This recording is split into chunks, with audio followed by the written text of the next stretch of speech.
রোপণ হবেন বক্তৃতা শেষ করে দেব। আর যদি হিসেবে থাকে আরো 1 ঘন্টা বক্তৃতা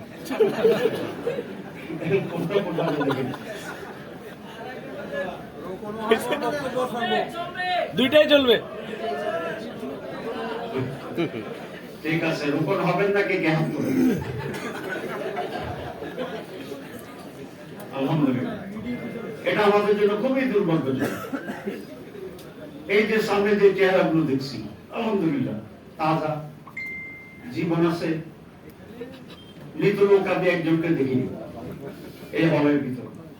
আমি কিন্তু দেখছি এখানে কোন মৃত লোক নেই। জীবিত মৃত লোক আছে না? আল্লাহ রাব্বুল আলামিন মানুষ শ্রেষ্ঠত্ব দান করেছেন, ঠিক কিনা? কেন?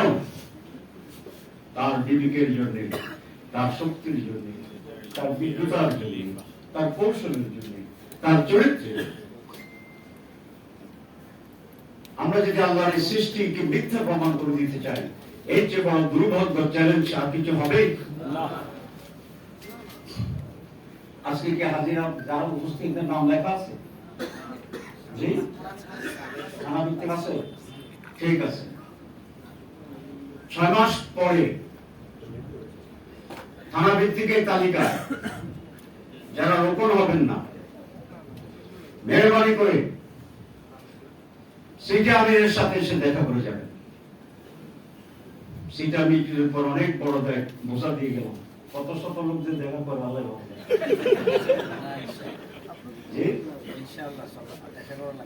লাগবে না, ইনশাআল্লাহ লাগবে না। যারা রোপণ হইতে পারবে না তারা কেন বিপ্লবের স্লোগান দেবেন? তারা বিপ্লবের স্লোগান দেবেন না মেহরবানি। যারা সামান্য রোপণ দিতে পারে না, আগে কি বলছি? রোপণ দিতে পারে না, এখন কি বলছি? সামান্য রোপণ দিতে পারে না। ইসলামী বিপ্লবের শরীরের তুলনায়, একজন মুজাহিদের তুলনায়,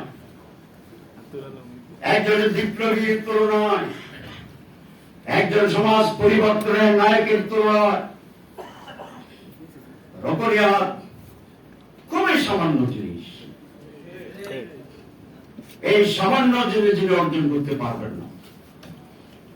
আমরা যখন বিপ্লবের সিদ্ধান্ত নেব, তাদের নাম, তাদের সংখ্যা, আমাদের মুজাহিদের তালিকা উঠলে বিভ্রান্ত তৈরি করবে। মেহরবানি করে আপনার নিজের নাম নিজে কেটে দিবেন।